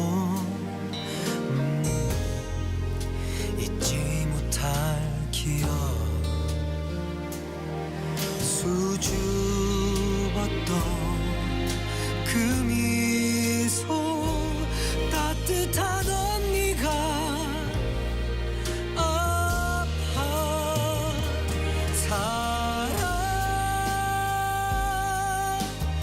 받은 나 받고도 몰랐던 나 이제 와서 후회도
노래 나가는 동안 보내주신 문자 살펴보겠습니다. 9531님이요. 저는 77살입니다. 아파트 경비 일을 하고 있는데요. 보험이 하나도 없습니다. 지금이라도 가입을 하는 게 좋을지 또 어떤 보험을 가입하면 도움이 될까요? 하셨어요.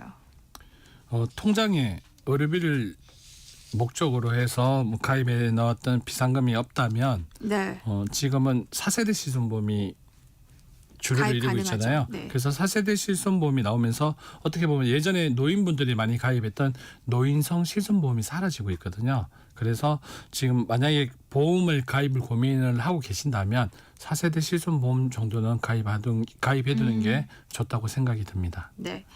5921님은요. 저는 아직 만 29세입니다. 30세가 되기 전에 어린이 보험에 가입하라는 직장 동료의 조언을 받았어요. 어린이 보험이 왜 더 좋은 건가요? 하셨어요. 직장 동료가 도왔네요. 저 왜 그러냐면 네. 일단은 어린이잖아요. 어린이와 젊을수록 발병 그러니까 위험에 노출되고 발병이 될 확률이 떨어지죠. 네. 그러다 보니까 보험회사에서 어린이 보험이 보장도 굉장히 넓고요. 그리고 보험료도 작아요. 그래서 네. 만 30세 전에 만약 만 30세 전이라면 일반 성인 보험을 알아보기보다는 어린이 보험으로 가입을 하게 되면 보장도 더 넓고 보험료도 더 작기 때문에 네. 어린이 보험으로 가입하는 걸 추천드립니다. 그러면 30세 넘으면 어린이 보험에서 나가라 그런 게 아니에요? 아니에요. 어린이 보험도 80세, 100세 만기까지 요즘 다 되기 때문에 네. 그래서 제가 좀 전에 좀 얘기를 할 때 3에서 6%를 맞추라는 것도 어떤 네. 거냐면 보통 엄마 아빠들이 자녀들에 대한 보험을 가입해 주잖아요. 네. 그때 그 보장을 처음에 잘 가입을 하게 되면 뭐 4만 원, 5만 원대에서 보험을 가입을 해서 기본 틀이 되어서 네. 그 아이가 성인이 되었을 때 부족한 부분이 있죠. 그러나 암이라든지 이런 부분만 네. 채워나가면 보험료가 그렇게 높게 안 설게 됩니다. 네. 새로운 사실을 알았어요. 꼭만 30세, 만 29세 전이라면 꼭 어린이 보험으로 먼저 포괄적으로 가입하시는 게 더 유리합니다. 네. 3437님이요. 저는 80세 만기 30년 납으로 보험에 가입을 했는데요. 설계사가 다시 100세 만기 20년 납으로 바꾸라고 하더라고요. 본인이 설계를 잘못했다고 하면서요. 100세 만기 20년 납이 더 나은 걸까요? 하셨어요. 이거 저 개인적인 생각을 드릴게요. 네. 80세 보장을 80세까지 해주고 보험료는 30세까지 30년 동안 내는 거랑 네. 100세까지 보장하는 거랑 보험료가 20년 납으로 하게 되면 보험료 차이가 후자가 굉장히 높아지죠. 보험료를 그쵸? 많이 내야겠죠. 한 번 낼 때. 납입 기간도 줄어들고 보장 네. 기간이 늘어났으니까요. 근데 보통 제가 알기로는 병원에서 80세 이후에는 몸이 허약해져서 수술받기 조금 어려운 걸로 알고 있거든요. 네. 그래서 만약에 굳이 조정을 한다면 네. 저는 90세 만기에 네. 30년 납으로 가져갈 거고요. 만약에 지금처럼 양자택일을 한다면 저는 굳이 100세 만기 20년 납보다는 80세 만기에 30년 납으로 가져갈 것 같습니다. 보험료 부담이 좀 덜하니까요. 그렇죠. 보험료 부담도 덜하고 실제로 80세 이후에 어떻게 수술적인 부분에서 좀 다르게 생각을 하고 있습니다. 네. 5039님이요. 아내가 임신 중인데 태아보험 가입을 고민하고 있습니다. 태아보험 가입할 때 살펴보면 좋을 게 있을까요? 하셨어요. 일단 태아보험이란 거는 일단 산모가 네. 아이를 출산하기 전에 뱃속에 아기를 태어났을 때 여러 가지 위험 질병에 대해서 보장을 하기 위해서 가입을 하는 거잖아요. 네. 근데 보통 태아보험을 제가 이렇게 보니까 아예 태아 때부터 100세 만기로 해가 보장을 크게 가입하는 경우가 많더라고요. 네, 그래서 맞아요. 태아보험의 본질에 맞춰서 자녀가 출산할 때 어떤 위험 리스크를 대비하기 위한 보험에 포인트를 맞춰놓고 나중에 아이가 뭐 1살, 2살이 되어가지고 아무 이상이 없을 때 네. 어린이 보험으로 가입하는 게 낫다고 생각이 됩니다. 그래요. 그렇게 되면 보험료도 조금 줄어들 수 있다고 개인적으로 생각합니다. 네. 짠테크 SOS 돈 되는 라디오 오늘 여기까지 하겠습니다. 서영로 한국경제교육원 원장님과 함께했습니다. 고맙습니다. 네, 고맙습니다.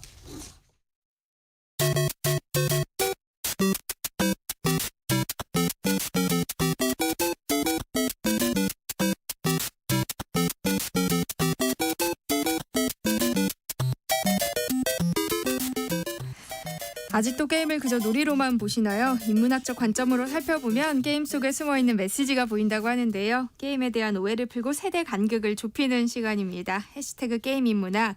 이경혁 게임 제너레이션 편집장과 함께합니다. 어서 오세요. 안녕하세요. 이경혁입니다. 네, 오늘은 어떤 게임 이야기 준비해 오셨어요? 영화 얘기를 좀 해보려고 해요. 네. 혹시 무술 영화라는 장르를 좀 보신 적이 있으세요? 무술 영화 어렸을 때 좀 봤던 것 그렇죠. 같아요. 우리 홍콩 어렸을 무술 때는 그 홍콩 영화라고 하면 전부 무술 영화였지 않습니까? 네. 사실 잘 보면 뭐 액션 영화의 한 갈래이긴 하지만 우리가 무술 영화라고 따로 부르는 이유는 정말 무술을 다루는 영화들이 옛날에 굉장히 많았기 때문이에요. 대략 한 1960년대부터 시작해서 그 당시에 홍콩, 중국에 안 들어갔던 홍콩에서 엄청 만들어졌던 중국 정통 무술을 다루는 영화들이 굉장히 흥행했는데 네. 요새는 그 무술 영화가 많이 안 나옵니다. 생각해보면. 그렇네요. 예, 어느 날부터 사라졌는데 그럼 이 사라진 무술 영화의 흐름은 어디로 갔냐를 그것이 사실 게임으로 넘어왔다고 이야기하는 논문이 한 편 있어요. 그래서 오늘은 그 논문 얘기를 좀 해보려고 합니다. 우리 오늘 논문 이야기 하는 거예요? 좀 딱딱한 이야기가 될 것 같은데요? 근데 논문이라고는 하는데 제목이 너무 재밌어요. 그래서 제가 가져왔는데 제목이 스트리트 파이터는 무술인가? 라는 제목입니다. 이 논문은 캐나다 빅토리아 대학교의 철학과 교수 크리스 고토 존스라는 사람이 쓴 논문인데요. 네. 핵심적인 내용만 요약하면 이렇습니다.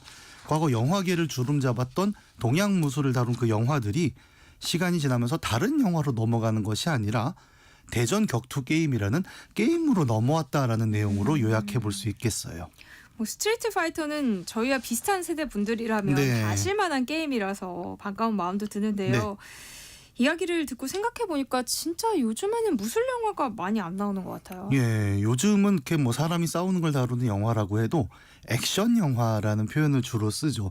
이 얘기는 다시 말해서 중국 전통 무술을 다루는 영화가 아니라 네. 되게 다른 방식으로 싸우는 내용들을 보여준다는 건데 생각해 보면은 우리가 기억하는 무술 영화라는 건 어떻습니까? 그 이소룡에서 시작해서 성룡, 이연걸, 뭐 한국의 경우에는 설날과 추석을 거의 이제 네. 안방극장을 장식하는 이런 정통 중국 무술 영화들을 기억을 하고 있는 게 이제 저희들의 추억이죠. 그러니까 명절이면은 다 같이 TV에 모여서 그런 네. 무술 영화 봤잖아요. 예. 근데 요즘은 정말 그런 것도 없어요. 예. 어떻게 보면 이 무술 영화의 전성기가 끝났다라고 볼 수 있을 텐데 그러면 이 무술 영화의 전성기는 언제인가라고 이제 얘기를 해보면 사실 딱 한 사람의 인물이 있죠. 이소룡입니다. 그렇죠. 한국 영화 중에도 그 이소룡의 열풍을 좀 다룬 영화들이 있어요. 말죽거리 잔혹사 같은 경우에 보면 주인공과 친구들이 전부 쌍절곤을 들고 나와서 맞아요. 흉내를 그걸 내죠. 계속 흉내를 낼 정도로 굉장한 열풍이었는데 이게 비단 한국이나 중국만 있었던 일은 아니라고 합니다.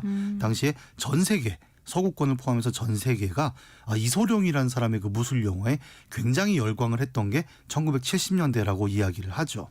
그러니까 우리야 뭐 중국 문화가 친숙한 편이니까 그러려니 했다지만 이 서구권에서도 이렇게 무술 영화가 인기가 많았었어요? 뭐 저는 당시에 이제 미국에 있거나 이러진 않았으니까 제가 경험한 건 아니지만 그 논문에 따르면 1970년대에는 중국 동아시아뿐 아니라 전 세계가 이소룡, 브루스리라는 사람의 그 중국 무술이라는 것이 이런 게 무술이구나라고 매우 놀라면서 환호했던 시절이라고 해요. 그래서 동양 무술이라는 것이 알려진 계기는 그 무술 자체가 유명해진 것이 아니라 사실은 이소룡, 브루스리라는 배우가 보여준 그 동작이 정말 아름답긴 아름다웠잖아요. 네. 강력하고 아름다운 그것을 영화를 통해 전 세계에 알려졌다라고 봐도 과언이 아닐 겁니다. 서구인들에게 굉장히 놀랐을 거예요. 그냥 복싱, 레슬링 이 정도로만 알았던 격투라는 것에 굉장히 신비로운 어떤 수련과 명상을 통해서 기를 모으고 그걸 통해 한 방에 적들을 날려버리는 이런 것들은 너무나 충격적이었을 거예요. 서구엔 없는 것이죠. 예, 그런 걸 태어나서 처음 본 거지 않습니까? 네. 근데 이제 막 칼라 영화라는 것이 대중화되던 어떤 시기에 중국에는 이런 무술이 있다라는 것이 알려지면서 우리뿐만 아니라 미국이나 유럽의 꼬마들도 똑같이 쌍절곤을 어디서 사서 친구들한테 발차기를 날리는 이제 이런 장난들이 굉장히 대중문화로서 자리 잡았다는 거죠. 그래서 이 내용을 조금 이제 구체적으로 정리를 해보자면 동양 무술이라는 개념은 무술 그 자체로 퍼졌다기보다는 이소룡 등을 중심으로 한 무술 영화가 전 세계적으로 흥행하면서 그 영상 매체의 힘에 의해 전 세계적 트렌드가 만들어진 것이고 그것이 이제 이소룡 이후에 성룡, 홍금보, 이연걸로 이어지는 무술 영화는 하나의 장르를 만들어냈다고 볼 수 있을 겁니다. 그런데 앞서 이야기한 것처럼 요즘 액션 영화는 뭐 중국 무술보다는 여러 가지 액션을 다 섞어서 쓰잖아요. 그렇죠. 이제는 중국 무술만 나오는 영화는 정말 보이질 않고 나와도 그렇게 흥행하기 어려울 거예요. 어느 순간부터 영화에서의 액션들은 굉장히 다채로운 복합 무술을 사용하는 경우가 늘어나고 있는데 여기에는 좀 여러 가지 외적 맥락들이 있습니다. 네. 예를 들어 첫 번째로 짚을 수 있는 것은 중국 무술이 가지고 있던 그 신비로움이라는 게 21세기 들어가면서 많이 무너졌다라는 것을 좀 들 수 있어요. 이른바 오리엔탈리즘이라는 개념이 있죠. 서구권에서는 동양을 그냥 우리와 같은 사람으로 보기보다는 쟤네는 뭔가 신비롭고 정신적인 무언가가 있어라고 뭔가 독특한 상상을 하면서 동양을 바라보는 이 네. 사조가 있지요. 그래서 이소룡의 주먹에는 단순한 물리 법칙이 아니라 신비로운 뭔가가 담겨 있기 때문에 저토록 강한 거다 이렇게 보는 흐름들이 서구권에서 굉장히 오랫동안 있었고, 그래서 이소룡의 그 유명한 펀치 중에 1인치 펀치라는 게 있잖아요. 상대의 가슴 앞에 1인치만 딱 주먹을 대고 탁 치면 왜 쭉 날아가는 이런 것이 물리의 문제가 아니라 내공의 힘이다. 이것은 동아시아만 할 수 있는 일종의 마술 같은 뭔가다라고 보는 그런 관념이 오랫동안 자리를 했는데 21세기 들어 이 개념이 사라지게 됩니다. 21세기에 어떤 일이 벌어지게 되는 거예요? 21세기에는 종합 격투기라는 장르가 스포츠에 들어오게 되거든요. 네. 아마도 많은 분들 기억하실 거예요. 이게 정말 20세기에는 이런 게 없었습니다. 그래서 없었죠. 보통 이제 권투, 레슬링 이런 것들이 자기 종목 안에서 겨루기를 했잖아요. 근데 21세기로 딱 넘어오기 시작하면서 처음에는 이종 격투기라고 불렸잖아요. 그래서 서로 다른 무술끼리 싸우면 누가 제일 세냐 이런 것들이 오늘날 종합 격투기라는 이름으로 자리 잡게 됩니다. 근데 이 과정에서 전 세계에 있는 다양한 무술들이 전부 올라오는 거예요. 그래서 우리가 정말 세계 최고다 이렇게 얘기를 하는데, 이때 안타깝게도 오랫동안 그 영화를 통해 신비함을 누적했던 중국 무술도 출전을 했는데 실전성이 매우 떨어진다는 결과를 받아들게 된 거죠. 그래서 유튜브 같은 데도 영상이 굉장히 많아요. 그러니까 중국 무술의 유파도 굉장히 많고 이런데, 사실 그런 동작들이 아름답긴 하지만 실제 격투에서는 승리하지 못한다라는 관념이 21세기 들어서 중국 무술에 대한 신비로움을 다 깨버리는 계기가 되는 거죠. 그래서 요즘은 어린이들 많이 하는 얘기, 가장 강력한 무술이 뭐냐 이러면 주짓수죠. 크라브마가죠. 이제 소위 말하는 종합격투기에서 성과를 내는 무술들이 더 각광받는 시대가 되면서 중국 무술은 약간 그건 동작만 예쁘지 실전성은 없잖아, 이런 관념으로 사람들에게 받아들여지게 됩니다. 해시태그 게임 인문학, 오늘은요 무술 영화의 인기가 어떻게 디지털 게임으로 넘어오게 되는지 이야기 나눠보고 있는데요.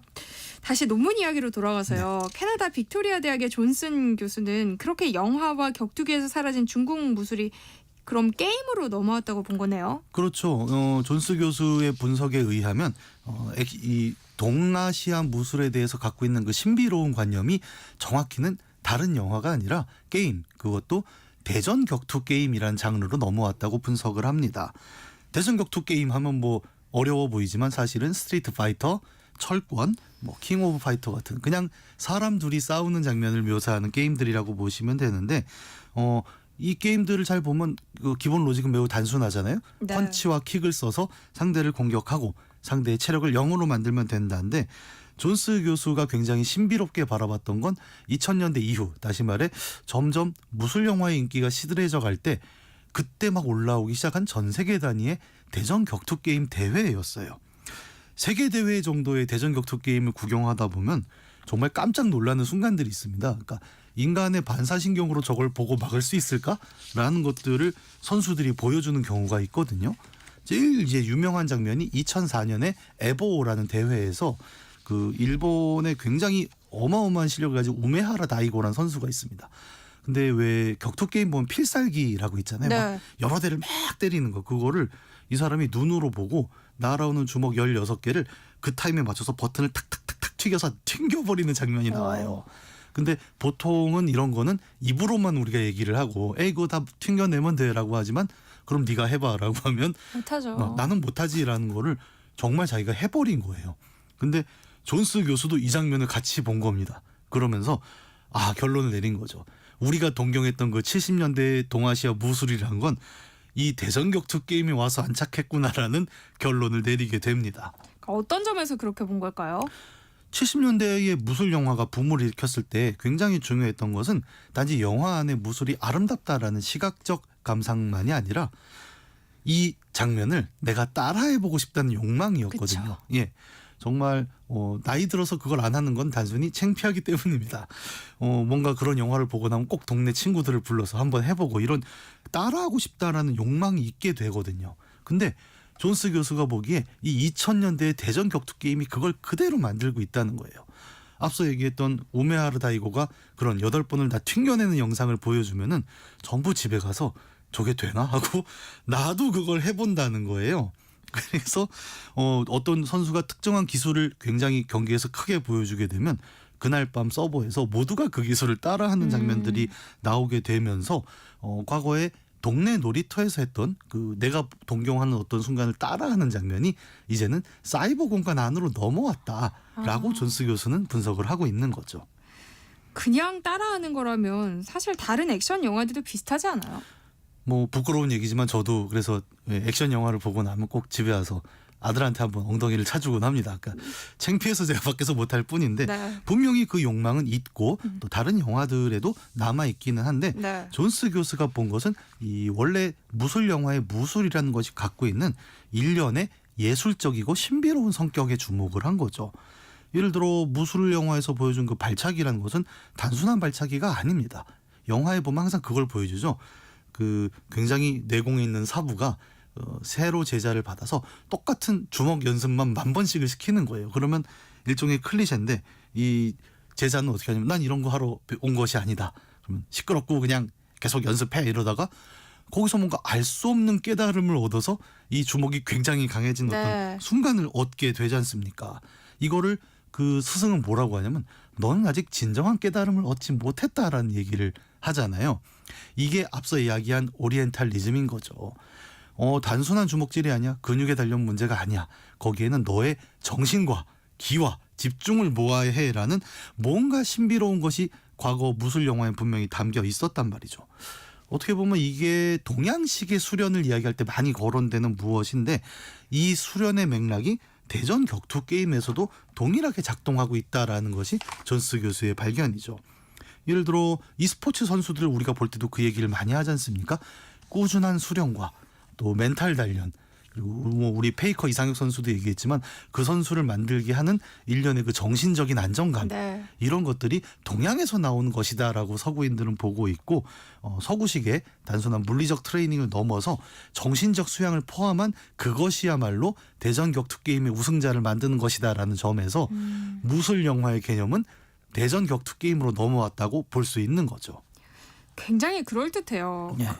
그래서 e스포츠 종목에서 우리 동양권 선수들이 성적이 좋은 걸까요? 우리는 이제 논문을 여기까지 보면 그렇구나라고 네. 보게 되는데 존스 교수는 그게 바로 오해다라는 지적을 합니다.